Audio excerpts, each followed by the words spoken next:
thank you all for being here. We're ending this festival today with, I think, one of the most important subjects that need to be spoken about again and again and again, not just here in Boulder, Colorado, but really across the world. And we hope that many of the voices that we hear here, that we're able to hear, we're able to then transport to many of our other festivals across the world. But I'm going to start with Suketu, after whose new book this particular panel has been named after, This Land is Their Land. And Suketu, in 1970 odd, your parents took off on a Lufthansa flight from Bombay, it was, with you in tow. And you all stopped off in Germany, and it was a complicated routing, I think to save money perhaps. But you, your sister, and your... Two sisters. Your two sisters, and your father had identity cards or passports which were valid. But your mother had a passport which had been given by the British of the time. She was from East Africa, but she was stopped. So will you just set the stage by telling us what happened there? This is 1970s Germany. Well, it was 1977. We were on a flight from Bombay to New York. We were all going to immigrate. We had green cards. And it was the first time we were going to America. I was 14. And we get off at Frankfurt Airport, and the German passport officer looks at the Indian passports of my father, myself, my sisters, and then stops, looks at my mother's passport, which is a British passport. It was a British passport given specifically to Asians who had been in Kenya, like my mother. She was born in Nairobi and had grown up in colonial Kenya. And it was a singular passport. It did not allow the possessor of the passport to enter Britain without a visa. So the officer looks at my mother's passport and says, "Oh, I'm sorry, you cannot enter Germany." But he says to the rest of us, "Well, you can go."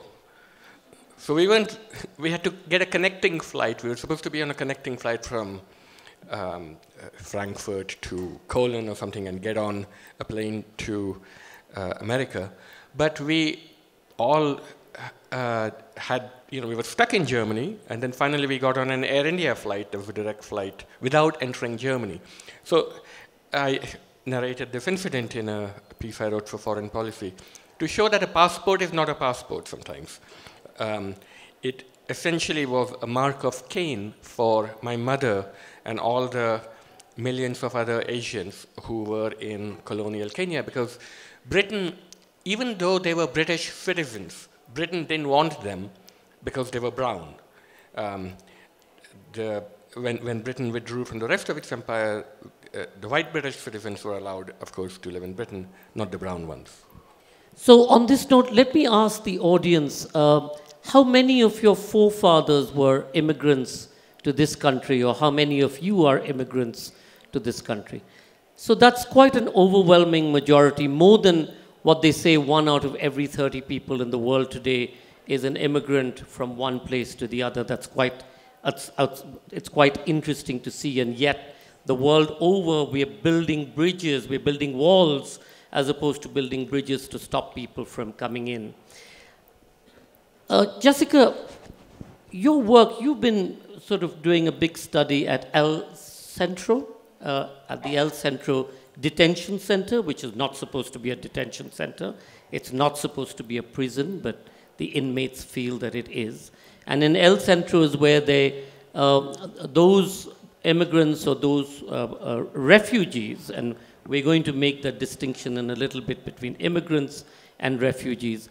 But when they come in, they're held there while their papers are researched, and then whether they're legitimately allowed to enter the country or they're sent back. Tell us a little bit about the research and your work there. Yeah, so I started...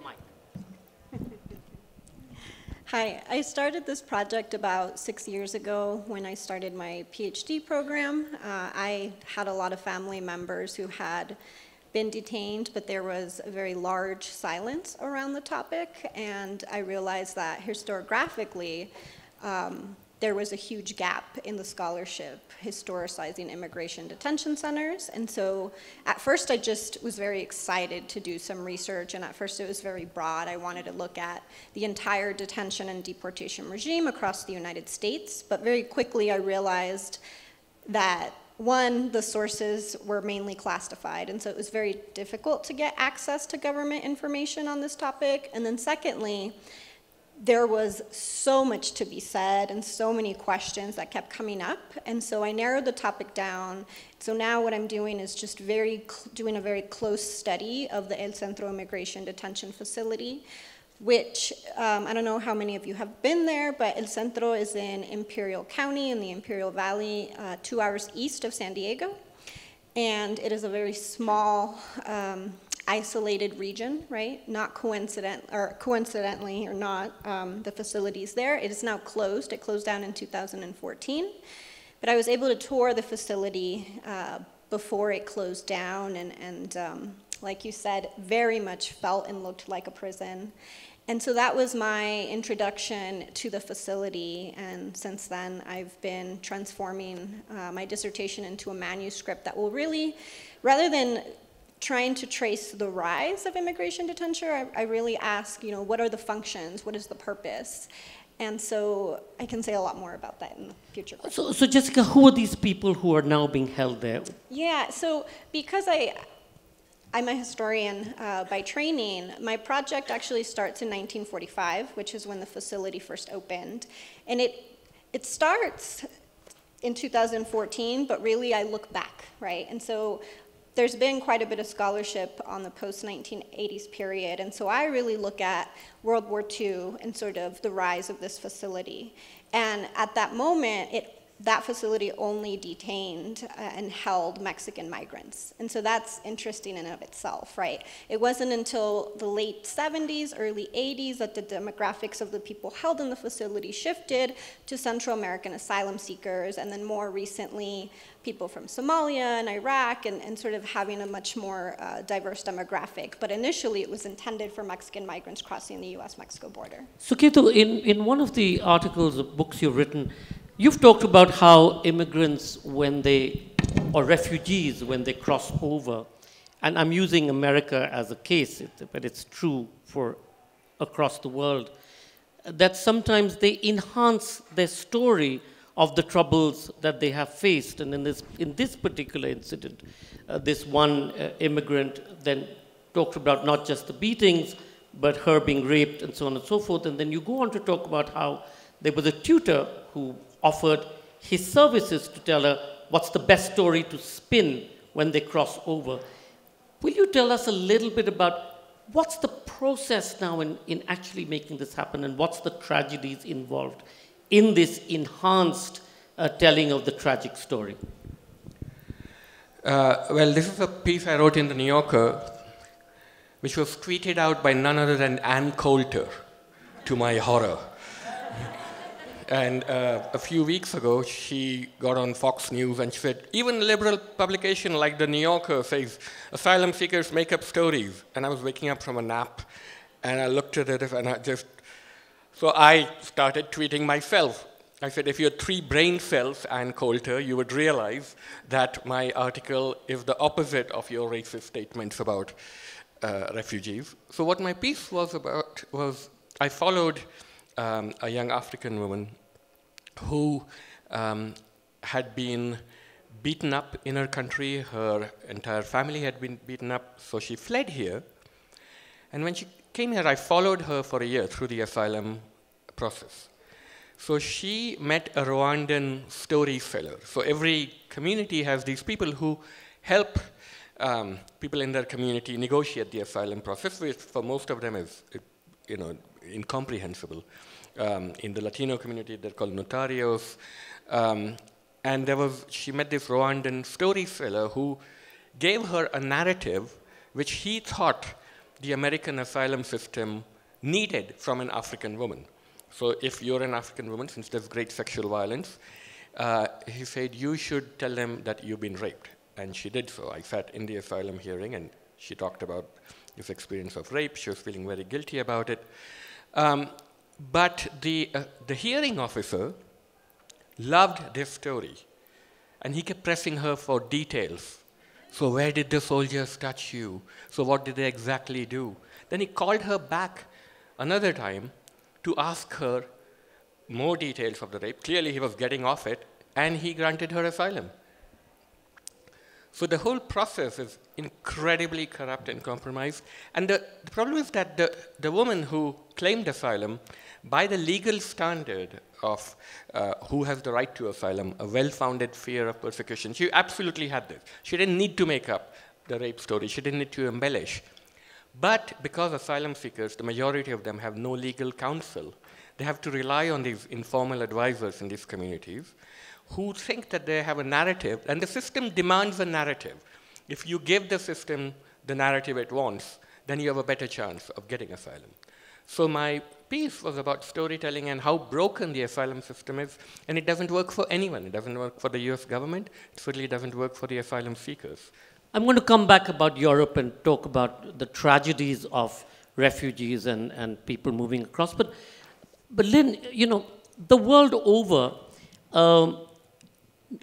native original people or people original to the land have always been displaced or controlled or moved away, primarily because it becomes about real estate.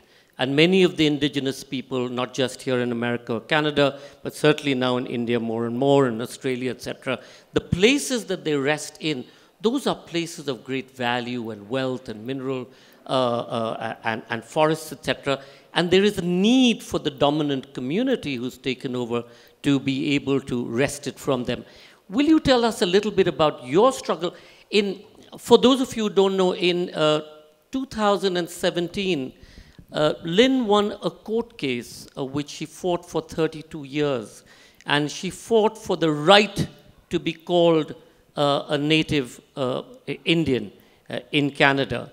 And the reason, one of the reasons that she won is that to be able to prove that you're a native Indian, you have to show that you're 5 generations, you're supposed to track 5 generations of lineage or genealogy down from your original this thing, which is very difficult. So the court, in a sense, struck it down.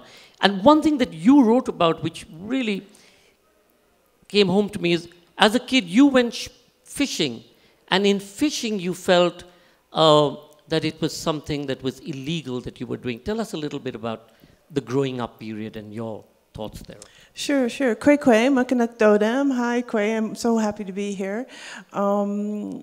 Yes, I did just previously win a court challenge that granted me Indian status, and it did take 32 years or 30 years. And what happened in the end was I was denied. Well, I was denied Indian status in Canada because of sex discrimination. My lineage came from women versus men, and but I did win in the Court of Appeal in 2017, but what they did is they imposed a new form of sex discrimination on me.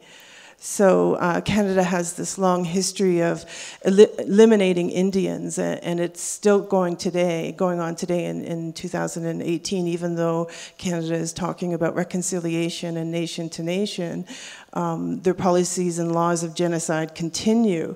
So because I was considered a status Indian as a child, I'm an Algonquin Anishinaabe from the Ottawa River Valley in what's now called Ontario, Canada.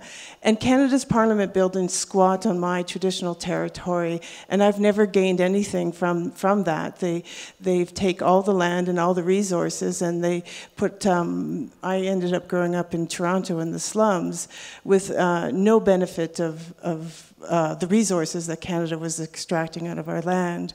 And as a young child, my father would take us into our territory, and he had 8 children, and he needed to feed 8 children, but he also wanted to teach us who we were as Algonquin people.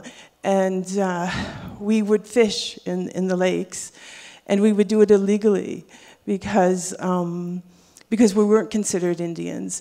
And that's really unfortunate, because in the Anishinaabe, Algonquin Anishinaabe tradition, feasting is a really wonderful time and a joyful time of embodying love and family and community. But in our situation, it was more an embodiment of shame. So that's a real heartfelt story. Can you tell us more about why shame as opposed to the celebration? Why was this act of what was supposed to be celebration and eating and joyous festivity, why was it for you so shameful to be able to do that without the identity? Usually when you're having a feast, your family is around and they're having joy and they're singing and they're dancing and they're telling stories. But in our situation, we were doing it in secret. And it was clear to me that we weren't supposed to be doing that. So it was really unfortunate, because when we feast, we eat, and we embody all that joy from the family. But in this situation, as I was eating, because I can't speak for my father or my brother, but as I was eating, it was clear that I wasn't entitled to this food. I was just not worthy. I wasn't a human. Lynn, the myth has it that, unlike in America, where the Native American was defeated in wars across America, the myth has it that in Canada there were peace treaties that were signed between the indigenous Native people and the new immigrants. Did that change the status, as people have it, of the indigenous people there? Yes, great question, Miigwech, for asking that question. So when the European people, the French and the British first came here, they engaged in treaty making on a friendship basis where we shared the land and the resources. It was more about peacemaking and friendship. And over time that changed, and across Canada they started to sign land treaty with the nations. And the indigenous nations understood that it was, again, a relationship of sharing the land and sharing the resources equally. But the written documents talked about cede, release, and surrender. And that ended in 1973, but the Algonquins of the Ottawa River Valley were denied a treaty, which doesn't make any sense because we were the first in the records, right? When Champlain came up that river, it was the Algonquins that he recorded. So we were denied a treaty, and the same thing happened in British Columbia. And then in 1973, there was a court case that said, oh no, you have to finish this treaty-making process. You have to acknowledge and respect Indigenous land. So they started the land claim process, but Canada calls it the modern treaty process, and they obfuscate that in actuality, they're not engaging in treaty making and sharing. What they're engaging in is forcing us to extinguish our land and resource rights. And that continues today, and it's actually happening to the Algonquin Anishinaabe right now as I speak. Our territory in Ontario, in Ontario and Quebec, was 25 million acres. And they severed us, and they're forcing us to extinguish our land rights. They've severed us and divided us between Algonquin in Ontario and Algonquin in Quebec. And I'm in Ontario, and our land territory is 8.9 million acres. But what they're doing is they're only offering us 1.3% of our land. So that's a great visual of what's going on in Ontario. So on the top map, there's Canada. So here on the top map is our land base in Ontario. It looks kind of like a bird. And all that red is our territory. It's 8.9 million acres. And then the bottom map is the little spots that they're offering us, which is only 1.3% of our territory. So while Canada goes around talking about, and the Liberal government, Justin Trudeau, says he's talking about nation-to-nation treaty making, he's actually lying. And when he talks about reconciliation, he's actually lying. His policies and laws of genocide continues. And he has to do this in particular to the Algonquin people because Canada's parliament buildings resides on Algonquin land. Jessica, I think a total of 8 people in the world's population controls 50% of the world's wealth. And people south of the American border, when they come or they try and cross over looking for prosperity, new prospects, or fleeing some of the issues back home. What is the issue here in America in terms of what's the paranoia about receiving or allowing people in? And in your research, what came up? What was the reasons for these people crossing over? And what were the reasons in the detention cell for those who were examining the paper from stopping them from coming in? Yeah, so there's been a lot of stereotypes that have fluctuated throughout the 20th century, but a big one is absolutely economics, right? That migrants are coming and are a burden on the American government, are a burden on our economy, are taking jobs, and so there's a lot of different paranoia, especially during the 1980s, right? More contemporarily, right? That migrants are deviants or just a drain on our economy in general. And so really my project looks more at migrant voices, not so much the motivations of the INS or ICE, but really I look at the activism inside of detention facilities and how the fact that a lot of migrants are coming, say, from Central America, how their histories of activism have influenced their migrant politics within the detention center. Suketu, in your book, Maximum City, the length and breadth of at least middle India today, much of the Red Belt, which is where the Maoist insurgency has come to take great hold, much of that has been against the indigenous people of that area. And there's a huge conflict between mining companies, the governments who've given out mining rights, those who want the timber in that particular area, and of course the iron ore, etc. Many of these people who get displaced then come to places like Mumbai, and Mumbai has one of the largest slums in Asia called Dharavi, which stretches roughly from where the airport begins all the way into the center of the city. And it's its own ecosystem, and we had a fabulously funny conversation with Oprah Winfrey's Harpo Studios the year that she wanted to come, the year she came to India to be at the Jaipur Literature Festival, and her production head said, "So Sanjoy, Oprah wants to do this middle-class one-on-one conversation." So I said, "Sure, we have a lot of huge middle-class swing." So I said, "Which kind?" She said, "Like Slumdog Millionaire. She really wants to find somebody like in Slumdog." So I said, "Okay." And she said, "Well, the question we're asking you is, if she comes, can she do this under the radar? So is it okay if there's one stretch limousine, 4 outriders, 4 bodyguards, and she can wear glasses and a hat? And do you think people will recognize her in this slum in Bombay?" So I wasn't sure whether it was a serious question. I thought, who asked questions like this? But anyway, going back, and it continued in that stream, but I just had to share that. But in Maximum City, for example, these migrants who now have traveled, or some of them have traveled to Bombay, made it their home. And yet today, again, there is this sense of they are the other. And some of the dominant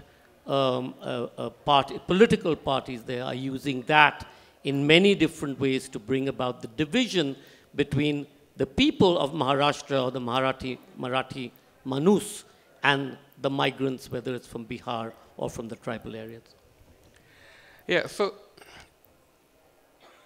human beings today, in the last 5 odd years, we've reached a landmark in our history. For the first time, more human beings live in cities than in villages.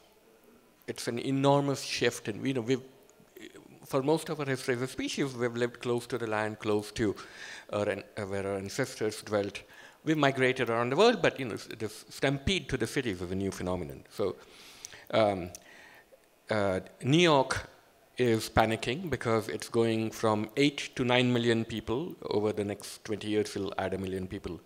Greater Bombay, or Greater Mumbai, adds 1 million people every year. So many of these people are coming from areas where there's ethnic strife or a kind of Maoist insurrection which is being brutally put down by the central government. There are other people who've been displaced by dams, flooding into the cities. And then, there are people who are coming to the cities because they're young and there's no future for them on the farms. And they're coming to the cities for a variety of reasons. So money is certainly one of them. Another is that in India now, every village in every remote part of the country, they have internet, or they have the small screen or the big screen, and the young people see how people in Bombay live, and they're not going to stay down on the farm. So they come, they take the first train out, and they come to places like Bombay or Calcutta or Delhi. And when I was doing this research for my book, I found that it wasn't just about economics. So the city symbolizes, for the young person, freedom, the freedom to marry the person of your choice, the freedom to escape your caste, the freedom to pursue whatever opportunity. So I remember I was in a taxi once, and the driver was a Dalit, the people formerly known as untouchables, from Uttar Pradesh, a state in the north. And it was raining, and he was reminiscing to me how in his village they would be frying pakoras, these dumplings, and how lovely it was over there. And I said, but it must be tough in the village. He said, no, we have plenty of land over there. We have a good life in the village. So I said, where do you live in Bombay? Oh, it's this shack. We don't have any running water, electricity. It's really dangerous. The mafias everywhere. And I said, so what keeps you in Bombay? Why aren't you back in the village eating pakoras? He turns around and said, Saab, Lata Mangeshkar was sitting there right where you're sitting not too long ago. So Lata Mangeshkar is the Indian Madonna and sort of Beyonce. Aretha Franklin into Madonna married into everyone two. Combined. She's in the Guinness Book of World Records for having recorded the most songs of any human being in history. She is the Bollywood songstress. If you listen to any Bollywood songs from, I guess, until about a few years ago, back to the 1950s, it's basically just her. in fact, independence and thereafter. Yeah. So Lata Mangeshkar had been sitting in his cab, and he said when he told his family up in the north that Lata Mangeshkar sat in my cab, they wouldn't believe him.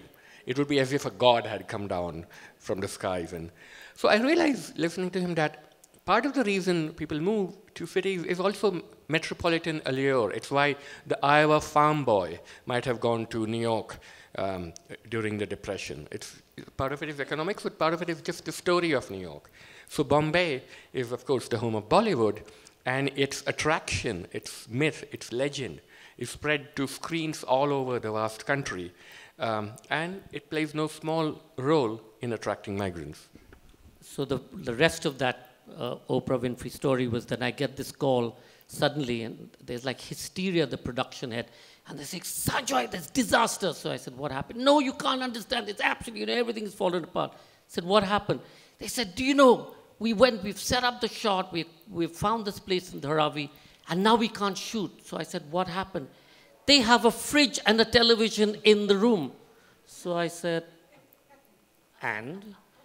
You don't understand, there's a fridge and a television in the room. So I said, but nobody in America will think that we're shooting in a middle-class home if there's a fridge and a television in the room. So anyway, coming back, Jessica, how dehumanizing is it to be part of this camp? Totally. That one of my main arguments is that, based on my research, I'm arguing that the immigration detention system, the function of it is to be punitive and instructive and to discourage unauthorized migration. And so from the beginning in 1945 until it closed in 2014, there was just source after source after source suggesting that detainees were physically abused, psychologically abused, whether it was from the lack of food that they were eating or the physical beatings that they were enduring, all to either stop filing for asylum or to self-deport or to just get the word out that, hey, if you end up in a detention center, it is incredibly punitive. So much so that there's a lot of really terrible sources of migrants who have come fleeing violence in their own countries only to land in detention and sort of beg to be deported because conditions are that punitive and dehumanizing, so completely and utterly.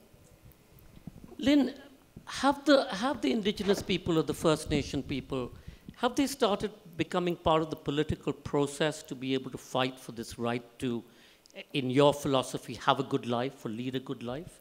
Is the political process very much part of the new narrative that the First Nation people in Canada are moving towards? Well, you know, our goal is self-government, and we don't want, many of us don't want to participate in Canada's governance process. Many of us opt not to vote. We believe we are nations. But is there enough traction to be able to make a statement with that particular action, which is not to vote? Are there enough of you making a statement, and is that having an impact in any way? I can't answer that question, but I can say that colonial hegemony is not complete if most of us are not voting in their system. That would be my response to that question. And is there an acknowledgement by the politicians of the time that this is something that needs to be addressed, or are you all still sort of seen to be this other, and therefore it doesn't matter? Well, the narrative of Canada, both the Conservative government and the Liberal government, is that they need our land and resources, and they're going to continue to extinguish our relationship to our land and resources in order to thrive as a nation state and to give to their own citizens. So basically, Canadian citizens are living off of the back of Indigenous citizens. Okay, I mean, you know, I'm going to go back to Suketu on this. And Suketu, the horrors of that especially have been perpetrated today in many parts of the world, including the Libyas and Syrias, etc. And the argument that Western democracies tend to have, that, you know, we are this and this is what makes us a democracy, and you've written a very brilliant piece on it. And what they forget is that they've also given war, and they've given Hiroshima, and they've given all that we see around us, the big nuclear issues, etc. In what is being perpetrated across the world, literally across the world, and the kind of horrors that these refugees, and I'm using the word now refugees as opposed to migrants, are having to cope with, you know, coming and crossing across.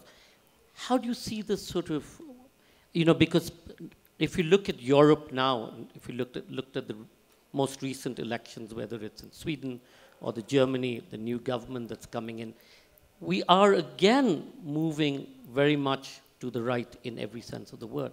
How will this play out? Sure. So my new book, which is called This Land is Their Land, it's coming out early next year. It's all about this. So, you know, the global debate on immigration is essentially what's in it for the rich countries.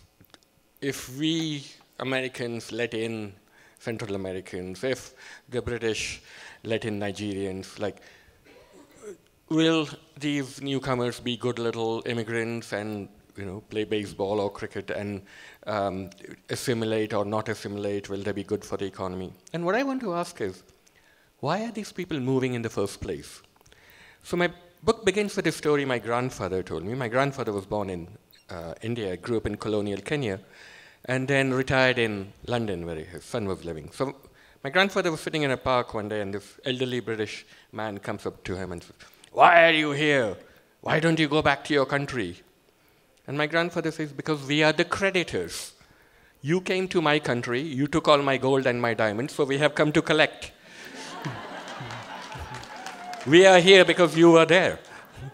I mean, why are Iraqis and Syrians wanting to come to the United States? Because we went in that region and launched an illegal and unnecessary war. If there was any natural justice in the world today, the 1,000-acre bush ranch in Texas would be filled with tents housing Syrian and Iraqi refugees. why are Mexicans and Central Americans moving to this country? Because we sell them guns and buy their drugs. They too are the creditors. A few weeks ago, I was in this place called Friendship Park on the US-Mexican border. It's basically where the border ends. There's a fence that goes into the sea.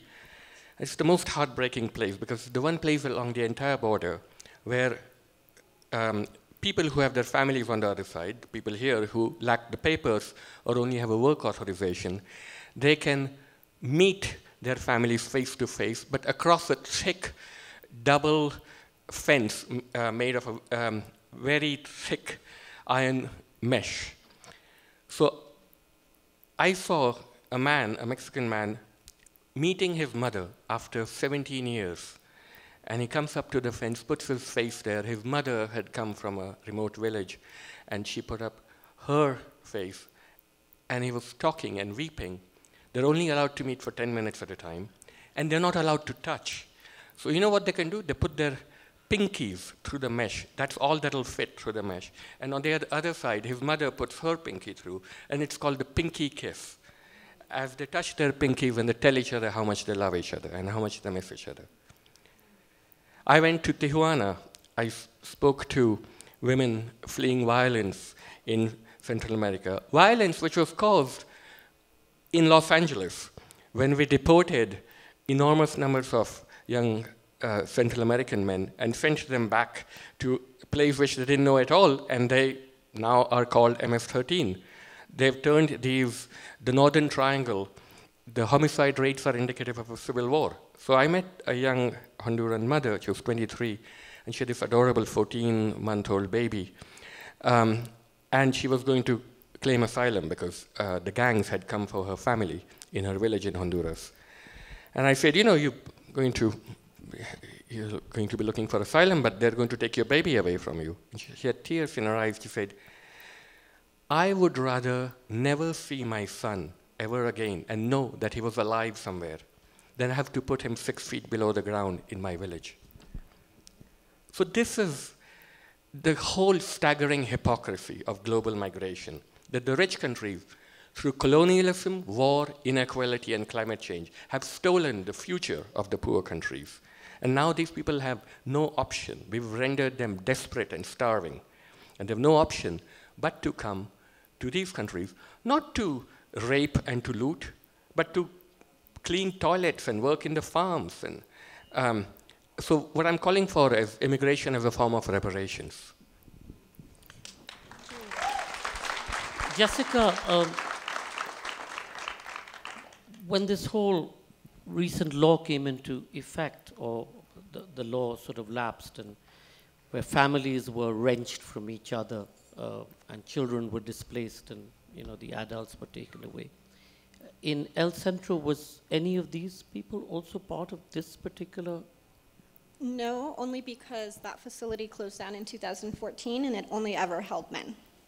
Only men? Yes, the whole entire time. But in your reading of the situation, how do you see what has happened recently, and what is the impact that you have seen? So something that does come up in my research is about 3 miles north of El Centro, there's the city of Imperial, and in Imperial, there's a facility called ECI, and ECI is a privately run facility for minors, unaccompanied minors. And so during the late 1980s and early 90s, there was a lot of outrage because a lot of these children really were calling out the INS for physically abusing them, for being very punitive. They would completely regulate every aspect of their life as they were held in that facility, anything from, if somebody needed to use the bathroom but they were in line and they needed to run, then they would be put in something called the punishment room. And so I find that just super revealing, because if this is how INS was treating 16, 17-year-olds, of course it makes sense that then if I look at El Centro, there's also a huge level of punitive violence against them. Lynn, before I sort of open it out to the House, in many parts of India today, the intrinsic knowledge that First Nation people have is coming back into play. Their medicines, their knowledge about plants and fruits and animals and the stars and the moons and the suns, etc. Is that at risk in Canada, or is there now a resurgence in terms of learning there? I would say certainly there is a resurgence of Indigenous knowledge and Indigenous medicines. What I work on is Indigenous knowledge philosophy. And I think because our knowledge philosophy was criminalized, there has been a lot of barriers. And I'm finding also that a lot of institutions don't have a deep understanding. Is this working? Okay, a deep understanding of Indigenous knowledge, and so they're relying on optics, they're relying on ceremonial regalia, and bringing in elders who are not well versed deeply into the knowledge philosophy. So Indigenous knowledge is it's a complete knowledge system, which begins with assumptions and beliefs. We have an ontology of care. We care for the earth. We love the earth. Our ontology is moral, which is quite different than capitalism, which delineates knowledge and extracts out axiology and morals. And so in my work, what I especially like to talk about is heart knowledge, the intelligence of the heart, and bring that back to people, and not to trivial. I think it's really important that we not trivialize the intelligence of the heart. So in the work I do, I've learned that, and actually this is in my second book, Claiming Anishinaabe, I've learned that for us, spirit is out there, and in its anthropomorphic form, it moves through the heart. And that makes sense because we're conceived as a heart first. And what I think is really important to value is that morality takes that same pathway. Right? It moves through the heart. So be mad, be upset about injustice. Don't be nice, is what they would like us to be. So yes, I think there's definitely a resurgence of Indigenous knowledge, medicine, ceremony, and our knowledge philosophy. I think that we need probably more PhD programs with Indigenous studies. Unfortunately, most universities will have political science or history, but very few of them in the world have a PhD in Indigenous studies. So yes, to answer your question, I think there is a resurgence of it, although there are some barriers. At least that's a message of hope. Let's open it up to the audience, and then I'll come back to Suketu. Meenakshi, do we have mics? My voice is loud enough, I think. I think Abigail has disappeared. Do we have mics?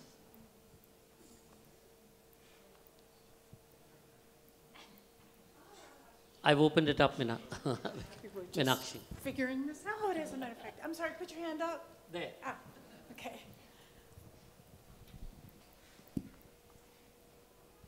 Lynn, congratulations. I am Canadian. I moved to Canada 16 years ago with this impression that Canada was good.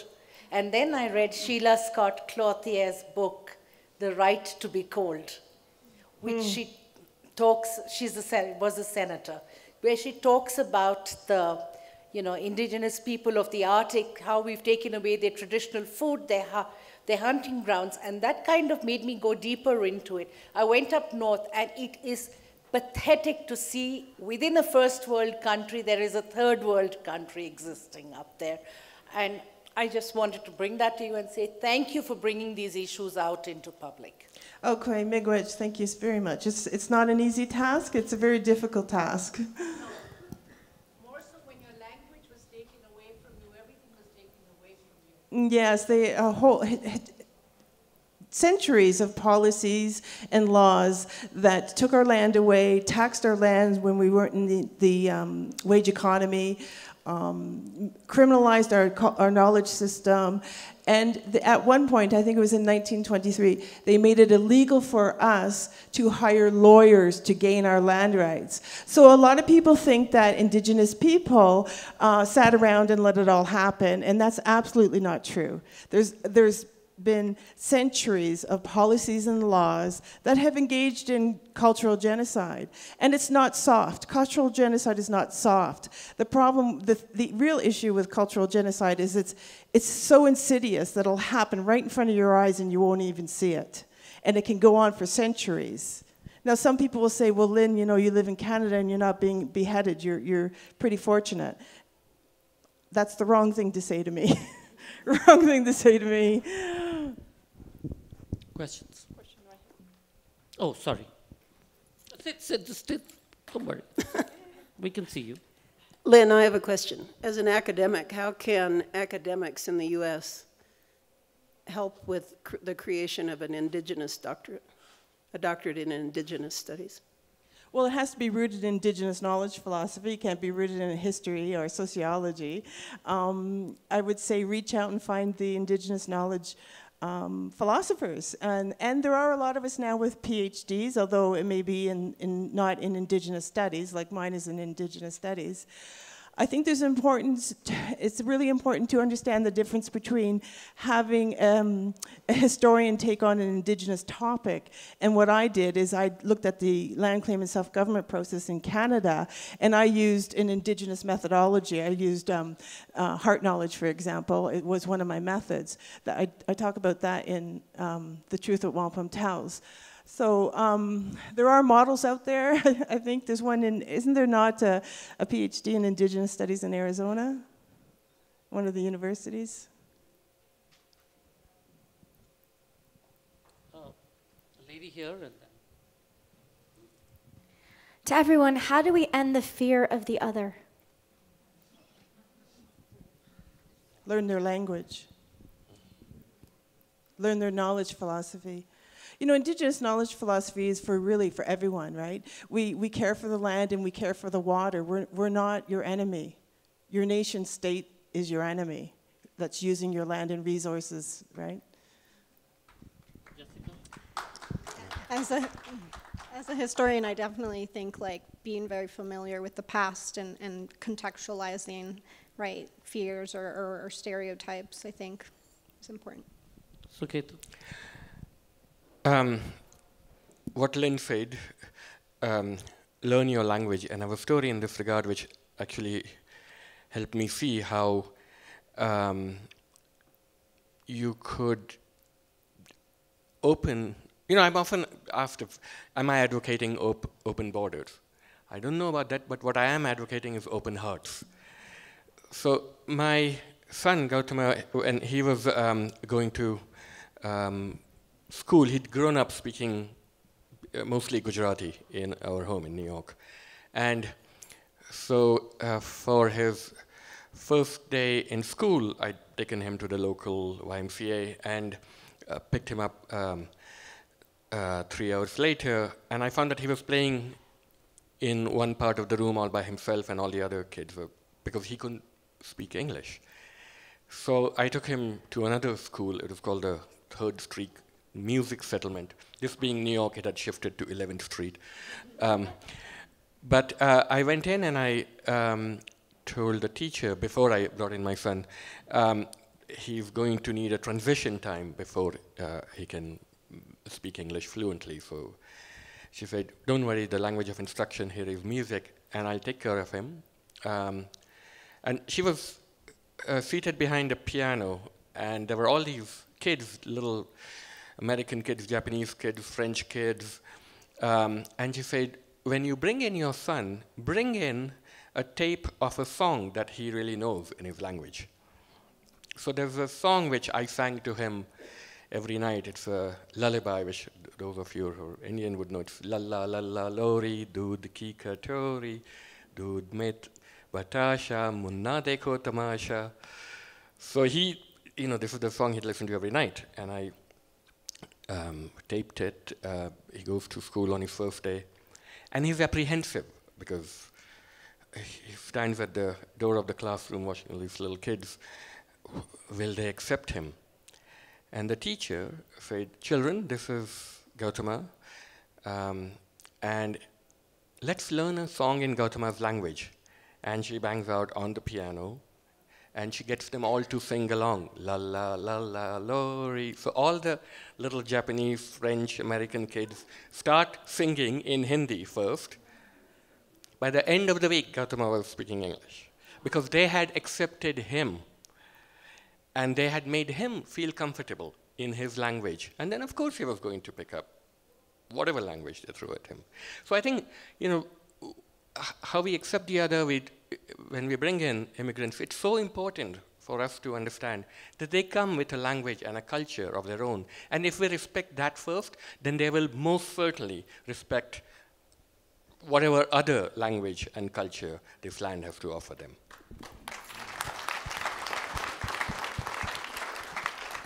Fear of the other in this country is focused a lot on Arabs and Muslims.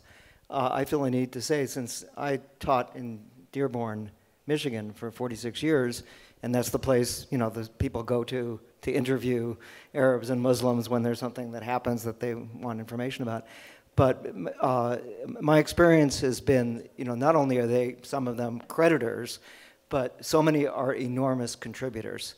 And I can, so many of my students, many of them women with wear the hijab, I see them as lawyers, I see them as doctors after, being an undergraduate, and they're making an enormous contribution to this country. So, and one way of overcoming fear is just to get to know more people and recognize that. I have to add another story. So I was in Dallas a couple of days before coming here because we did an event. We did a small pop-up, not JLF, but just some of our speakers. And that evening, our host had invited us home for dinner in obviously a very large, fancy Dallas mansion. And one of the guests there, it was a small dinner, 10 people around a dining table. One of the guests there was best friend of Trump Jr. And as I walked in, he sort of said to me, so, I saw you in BBC some time ago, and you have to start boycotting false news. So it sort of threw me because I'd forgotten who we were having dinner with because we'd come late. And so I went to serve myself, and I asked the host, who was that? She told me who he was, and he had a wonderful trophy, to-be wife with a diamond enough to fund, 5 libraries, I suspect. But anyway, one of the interesting things, so I decided to myself, normally when I go to dinners like this, one of my colleagues or my wife will say to me before we enter, don't start an argument. So I had to say to myself, okay, I'm not going to be, cranky. Let me just hear this person out. And as the evening proceeded, and it was late, and it was already 9 o'clock, and they said we'll stay for 25 minutes, but they stayed till 1 o'clock at night because, it was interesting to hear. But as the evening progressed, at one point of time, because we were talking about migration and immigrants and the judge and the new judge and the hearing and blah, blah, blah, at some point he said, and of course, we all hate Muslims. The person who was my minder who had driven me there was a Bangladeshi Muslim, and I was so stunned that I said, but what if I was a Muslim? And because I didn't want to call him out because I didn't know what the politics was. And I said, what if I was? And he said, oh, people like us don't count.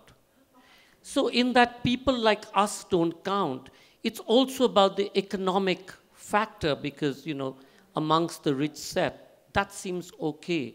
And this gentleman who had driven me to the dinner later said to me, thank you for saying that because I don't reveal that I am a Muslim in places like this.